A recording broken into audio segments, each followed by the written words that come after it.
اور ظالم کے لیے اللہ تبارک و تعالیٰ کا بڑا ہی سخت فیصلہ ہے۔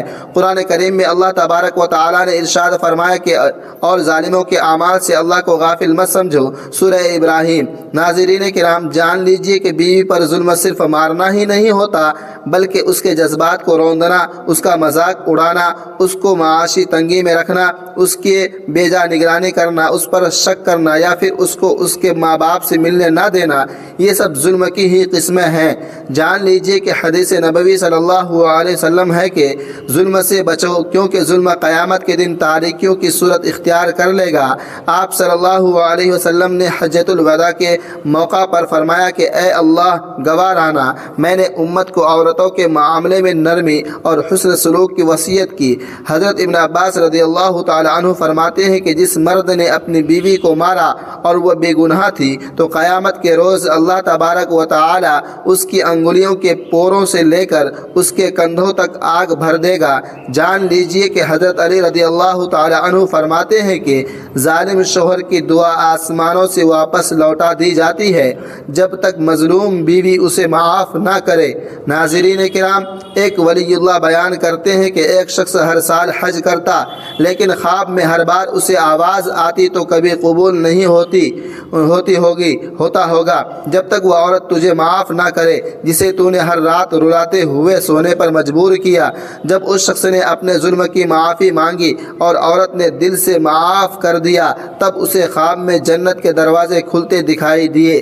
جان لیجئے کہ ایسے شوہر کے جو اپنی بیویوں پر ظلم کرتے ہیں وہ اللہ تبارک و تعالیٰ کے یہاں نامقبول ہیں۔ ایک حدیث مبارکہ میں ہے کہ جس مرد نے اپنی بیوی کو تنگ کیا اس کی راتوں کی عبادت اس کے منہ پر مار دی جائے گی۔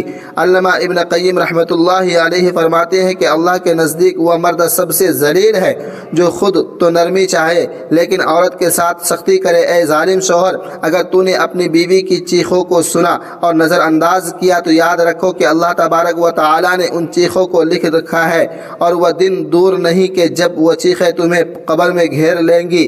یاد رکھو کہ تمہارے حج، تمہاری نمازیں، تمہاری داڑھی، تمہاری نیکیاں، سب نیکیاں اس وقت رائیگاں ہو جائیں گی جب تمہاری بیوی قیامت کے دن تمہارے خلاف گواہی دے گی اور اللہ تبارک و تعالیٰ جو کہ عادل ہیں اس کی عدالت میں اس مظلوم کی فریاد رائیگاں نہیں جائے گی۔ ناظرین کرام، اب آپ کو بتاتے ہیں کہ قبر سے سیدھا جہنم میں جانے والا دوسرا شوہر کون سا ہے۔ جان لیجئے کہ دوسرا وہ شوہر ہے کہ جو بیوی کا حق مارتا ہے، محبت سے محروم رکھتا ہے۔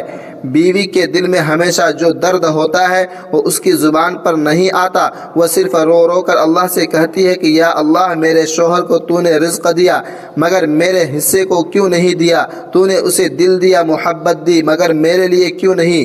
بیوی کا حق صرف ایک چھت اور چند روٹیوں تک محدود نہیں ہوتا بلکہ بیوی کو محبت، عزت، توجہ، وقت اور جذباتی سہارا دینا بھی شوہر کی شرعی ذمہ داری ہے۔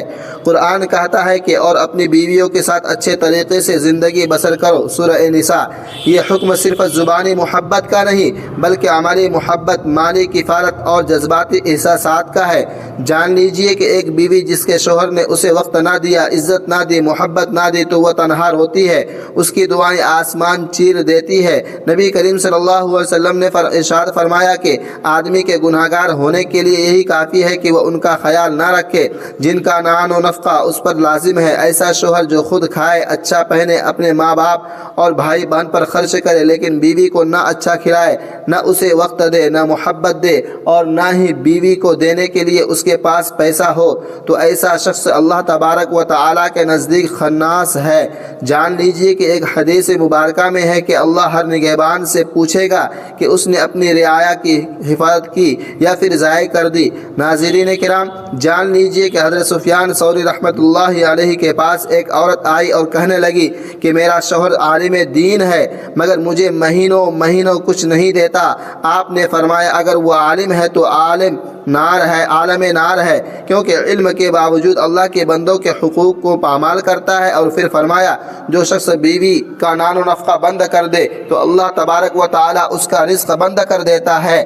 جان لیجئے کہ حضرت عمر رضی اللہ تعالیٰ عنہ فرماتے ہیں کہ اگر کوئی مرد بیوی کا حق نہ دے تو اسے کوڑے مارے جائیں گے، کیونکہ وہ اللہ تبارک و تعالیٰ کے بندے پر ظلم کر رہا ہے۔ اسی طرح امام ابن تیمیہ رحمۃ اللہ علیہ فرماتے ہیں کہ بیوی کا نفقہ دینا فرض عین ہے، اور جو مرد اس سے غفلت کرے وہ اللہ کا نافرمان اور ظالم ہے۔ جان لیجئے کہ اسی طرح ایک اور حدیث مبارکہ میں آتا ہے کہ مرد ہی اپنے گھر کا نگراں ہے اور اس سے اس کی رعایا کے بارے میں سوال کیا جائے گا، بحوالہ صحیح بخاری۔ ذرا سوچو کہ اگر قیامت کے دن تمہاری بیوی بچے تمہارے خلاف گواہی دیں گے کہ یہ ہمیں رزق بھی نہیں دیتا تھا، محبت بھی نہیں دیتا تھا، تو تمہارے وہ حج، تمہاری نیکیاں، تمہاری نمازیں، سب کچھ وہاں پر راکھ ہو جائے گا۔ ناظرین کرام، اب آپ کو تیسرے ایسے شوہر کے بارے میں بھی بتاتے ہیں کہ جو قبر سے سیدھا جہنم میں جائے گا۔ جان لیجئے کہ ایسا شوہر جو اپنی بیوی کو بے پردہ اور دوسروں سے تعلقات رکھنے دیتا ہے یا ایسا کرنے پر مجبور کرتا ہے، یہ شوہر بجا مجبب، ماڈرن، خوش مزاج اور اوپن مائنڈ کہلانے والا انسان ہوتا ہے۔ یہ بیوی کو آزادی کے نام پر پردے کی کھلی چھوٹ دے دیتا ہے۔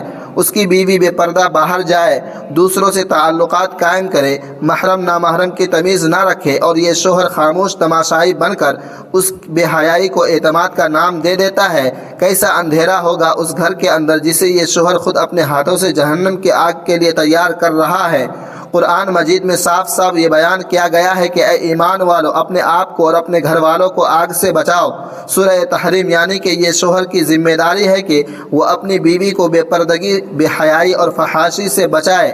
اگر تم نے اسے کھلی آزادی دے دی کہ جہاں چاہے بے پردہ ہو کر چلی جائے، جس سے چاہے بات کر لے، جیسا چاہے لباس پہنے، تو اللہ کی یہاں تمہیں ضرور جواب دینا پڑے گا۔ جان لیجئے کہ نبی کریم صلی اللہ علیہ وسلم نے فرمایا کہ 3 لوگ جنت میں نہیں جائیں گے: والدین کا نافرمان، دیوس جو غیرت نہیں رکھتا ہو، اور مردوں کی مشابہت اختیار کرنے والی عورت۔ بحوالہ مسند احمد۔ جان لیجئے کہ دیوس وہ ہے جو اپنی عورت کے بے حیاتانہ عمل کو برداشت کرے، غیر مردوں سے تعلق پر خاموش رہے یا خود اس کی حوصلہ افزائی کرے۔ یہ وہ شوہر ہیں جو خود تو اپنے گھر میں ہیں لیکن اپنے گھر کی کسی بھی چیز کی اسے پرواہ نہ ہو، اور اس نے ہر کسی کو کھلی چھوٹ دی ہو، یعنی کچھ بھی اپنے اختیار میں نہ لیتا ہے۔ جان لیجئے کہ ایسا شوہر جب قبر میں جائے گا تو قبر اسے دباتے ہی پکارے گی: اے وہ جس نے میرے رب کے احکام کو توڑا، تو نے اپنی بیوی کو بازاروں، میلوں، سوشل میڈیا اور بے حیا حلقوں میں جھونکا، تو اب میری گہرائیوں میں تڑپتا رہا۔ ناظرین کرام، حضرت علی رضی اللہ تعالی عنہ فرماتے ہیں کہ غیرت کا نہ ہونا انسان کو حیوان بنا دیتا ہے، اور جو شوہر اپنی بیوی کے بے پردہ نکلنے پر خاموش رہے وہ اپنے ہاتھوں سے اپنی نسل کو جہنم کی طرف دھکیلتا ہے۔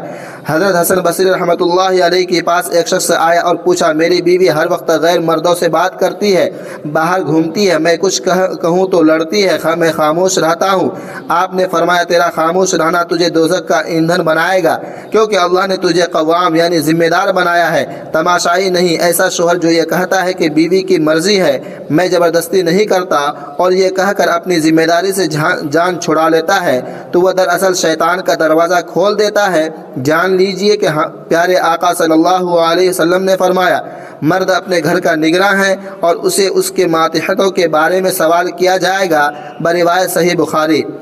اگر شوہر نے بیوی کو پردے کا پابند نہ بنایا، غیر مردوں سے روکنے کی کوشش نہ کی اور حیا کا ماحول نہ بنایا، تو قیامت کے دن بیوی کی ہر بے حیائی کا گناہ شوہر کی گردن پر ہوگا، اگرچہ خود ظاہری طور پر نمازی، حاجی یا پھر متقی ہی کیوں نہ ہو۔ جان لیجئے کہ امام غزالی رحمۃ اللہ علیہ فرماتے ہیں: شوہر اگر اپنی بیوی کے بے حجاب نکلنے پر راضی ہے تو وہ گوار ہے کہ خود بھی اس کا گنہگار ہے، اور اس پر بیوی کے اعمال کی پکڑ بھی ہوگی۔ ایسا شوہر چاہے 1000 حج ہی کیوں نہ کر لے، جب تک وہ اپنی بیوی کی بے حیائی کو روکے گا نہیں، تب تک یہ نامقبول ہوں گے، کیونکہ وہ کھلا گناہ ہے۔ کہ جسے وہ روک سکتا ہے مگر روکا نہیں۔ جب ایک شوہر اپنی بیوی کو بے حیائی اور بے پردگی کی کھلی چھوٹ دیتا ہے تو وہ در حقیقت نہ صرف اپنے گھر کو تباہ کر رہا ہوتا ہے بلکہ اپنے اعمال سوا کو بھی خود ہی اپنے ہاتھوں سے خاک میں ملا رہا ہوتا ہے۔ وہ سمجھتا ہے کہ بیوی کے آزادی ہی میں مداخلت نہ کرنا اس کی نرمی، روشن خیالی اور فراخ دلی کی علامت ہے، مگر حقیقت میں وہ اپنی غیرت ایمان، ذمہ داری اور مردانگی سب کچھ شیطان کے قدموں میں رکھ رہا ہوتا ہے۔ ایسے شخص کی توبہ اللہ تبارک و تعالیٰ تب تک قبول نہیں فرمائے گا جب تک وہ اس گناہ کو روک نہ لے۔ جان لیجیے کہ نبی کریم صلی اللہ علیہ وسلم نے ارشاد فرمایا کہ تم میں سے ہر ایک نگراں ہے اور ہر ایک سے اس کی رعایا کے بارے میں سوال ہوگا۔ مرد اپنے گھر والوں کا نگراں ہے اور اس سے اس کی رعایا کے بارے میں سوال ہوگا۔ اس حدیث مبارکہ میں واضح طور پر مرد کو گھر کا نگراں قرار دیا گیا ہے۔ اگر اس کی بیوی بے حیائی کی راہ پر ہے اور وہ خاموش رہتا ہے تو اس کی خاموشی مجرمانہ غفلت ہے۔ اس کی برداشت قیامت کے دن اس کے گلے کا طوق بنے گی جب وہ کہے گا یا اللہ میں نے توبہ کی تھی، حج کیے تھے، صدقہ خیرات کیا تھا، تو فرشتے اسے دھتکار کر کہیں گے لیکن تم نے وہ گناہ دیکھا جس سے تمہیں روک سکتے تھے مگر تم نے روکا نہیں۔ جان لیجیے کہ اللہ تبارک و تعالی ایسے لوگوں پر لعنت بھیجتا ہے کہ جو برائی کو دیکھ کر بھی اسے روکتے نہیں ہیں، اور جو شوہر اپنی بیوی کی بے حیائی پر خاموش رہتا ہے تو ایسا شخص دیوس کہلاتا ہے۔ اور نبی کریم صلی اللہ علیہ وسلم نے دیوس کے بارے میں ارشاد فرمایا کہ دیوس جنت میں نہیں جائے گا۔ حضرت عبداللہ ابن مسعود رضی اللہ تعالی عنہ فرمایا کہ اگر مرد بیوی کے بے پردہ نکلنے پر راضی ہے تو وہ خود اللہ تبارک و تعالیٰ کی نافرمانی میں شریک ہے، اور اللہ تبارک و تعالیٰ شریک گناہ کو بخشنے والا نہیں جب تک بندہ خود الگ نہ ہو جائے۔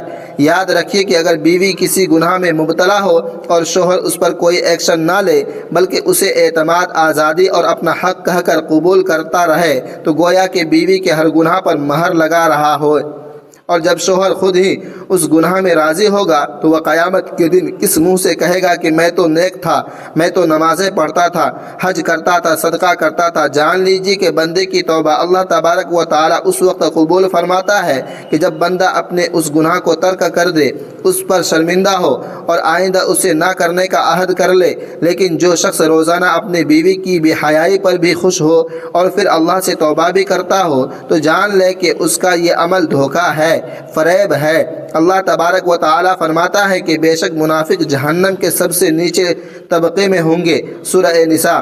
جان لیجیے کہ اللہ تبارک و تعالیٰ نے مرد کو قوام اس لیے بنایا ہے تاکہ وہ اصلاح کرے، قیادت کرے، نہ کہ خاموش تماشائی بن جائے۔ اس لیے ہمیں خود بھی اپنے گناہوں سے رکنا چاہیے اور اپنے آس پاس کے لوگوں، اپنی بیوی، بچوں کو بھی گناہ سے روکنا چاہیے۔ اللہ تبارک و تعالیٰ سے دعا ہے کہ نیکی کی بات کو سننے، سمجھنے اور اس پر عمل کرنے کی طاقت اور توفیق مرحمت فرمائے۔ میرا سنانا اور آپ کا سننا اپنی بارگاہ میں قبول اور منظور فرمائے، آمین یا رب العالمین۔ محترم ناظرین کرام، آخر میں آپ سے درخواست ہے کہ میری اس معلوماتی ویڈیو کو لائک اور شیئر کر دیجئے اور ہمارے اسلامی و اصلاحی چینل کو سبسکرائب کر لیجئے۔ جزاک اللہ خیرا کثیرا۔ اللہ ہم سب کا حامی و ناصر ہو، آمین ثم آمین۔ اللہ تبارک و تعالی تمام امت مسلم